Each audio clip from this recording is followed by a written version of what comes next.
नमस्कार बंधुगण welcome to education point channel. तेरे बंधुगण आपण फोन थे न्यू वीडियो बा न्यू वैकेंसी बा न्यू रिक्रुटमेंट नहीं कि आसी आम ओडिशा रे जोठार रही बहुत बड़ वैकेंसी अच्छी जोठार आप सप्तम पास रु ऊर्ध्व योग्यता थे एलिजिबल हो पारे। जो रही आम भुवनेश्वर रही RI regional institute of education Bhubaneswar तरफ बहुत बड़ वैकेंसी आसी जाइए जोठार आप डिफरेंट योग्यता अनुसार तार दरमा रही से अनुसार पोस्ट रही।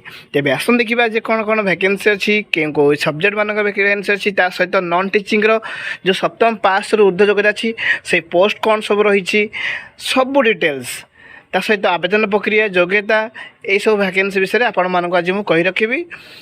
जमार भिडियोटी काटी काटी देखिए ना भिडियोटी शेष पर्यटन देखिए सब डिटेल्स जानीपारे। तो आपण मैंने बड़ मत देखुं लाइक करूँ सपोर्ट मत करूँ। देखूँ जो वैकेंसी RI तरफ आसी जोटा कि देखिए PGT इंग्लीश अच्छी PGT जोटा कि 15/5 देखूँ प्रथम आप कही रखुच्छी जो वैकेंसी अच्छी सबूर इंटरव्यू केवल कर कौन से यार ना सिलेक्शन प्रोसेस सेमती किसी ना केवल इंटरव्यू कराई जो डेट मेंशन रही आप देखिपे से डेट अनुसार आप आवेदन करेंगे। आवेदन कौन करेंगे ना सेटार आप इंटरव्यू देवे जदि इंटरव्यू भल परफॉर्मेंस कर सिलेक्शन हो जाए। ठीक अच्छे तो देखो योग्यता से अनुसार मेंशन रही जिते सारा PGT पोस्ट अच्छी जो भिडियो बेस लेंदी हो तो मुझे सर्टली कही रखुच्छी जिते सारा PGT पोस्ट अच्छी आप मास्टर डिग्री सहित PG सहित कनसर्न सब्जेक्ट रे BD करेंगे ताहले एलिजिबल हो पारे। PGT मान यही सहित यही तार योग्यता रही। देखो और जिते सारा TGT रही ग्रेजुएशन और पोस्ट ग्रेजुएशन करेंगे सहित BD करेंगे से कनसर्न सब्जेक्ट आप ग्रेजुएशन थी सहित आपने जानी तो जो सब्जेक्ट आप करेंगे से अनुसार ग्रेजुएशन आप सब्जेक्ट थी BD थी ताले एलिजिबल हो पारे TGT आउ CTT जेहेतु आपंकर रही 10 का टीचर बा सेकेंडरी कहे तो आप CTT पेपर 2 आप क्वालिफाई करा पड़ो। CTT आप निहाती जो अपर प्राइमरी होती आप CTT पेपर 1 क्वालिफाई करने आवश्यकता रही। देखो PRT रही वर्क एक्सपीरियंस टीचर रही से भाव में आप जदि चाहिए तो मो डेस्क्रिप्शन लिंक रे देदेवी से लिंक रे क्लिक कले आप यार सब डिटेल्स पाइबे। देखि नियंतु ठीक है वीडियो बेस लंग है तेणुक आप सर्टली देखी नौ।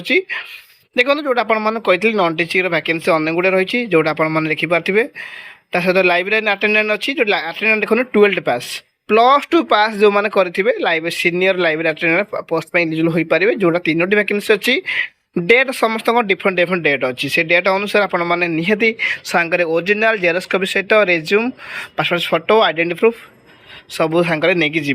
लेडी हेल्पर जोड़ा देखो 8म पास तो आप भिडियो आरंभ कही 8म पास बा 7म पास ऊर्ध्व जगह थी से समस्ते इलिजिबल हो पारे। देखो must read write and speak Odia निहाती आप जानते दरकार ताहले से माने इलिजिबल हो पारे।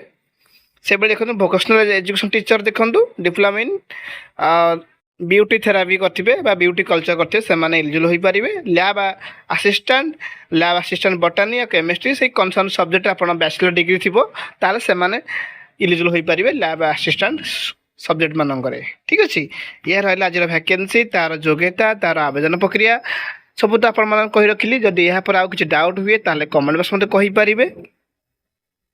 यह पर देखो सबुठ मुख्य कथा है तो आपण मानू निहत कहबार था जोड़ा दरमा सालारी नहीं बहुत पिला डाउट हुए तो भावुए वेलकम इंटरव्यू तो से अनुसार दरमा केते रही आप जानी रखु।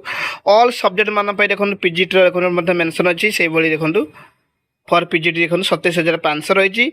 TGT आप देखिपारे 21,250 for PRT music 51,000 for professional assistant जो अच्छी से 25,000 for pre primary teacher 15,000 for lady helper आउ 24,000 रही जोटा कि सीनियर लाइब्रेरी अटेंडेंट आप देखिपारे। वोकेशनल टीचर मान 25,000 रही 59,000 रही लैब असिस्टेंट यह रहा यार सालारी दरमा कहे।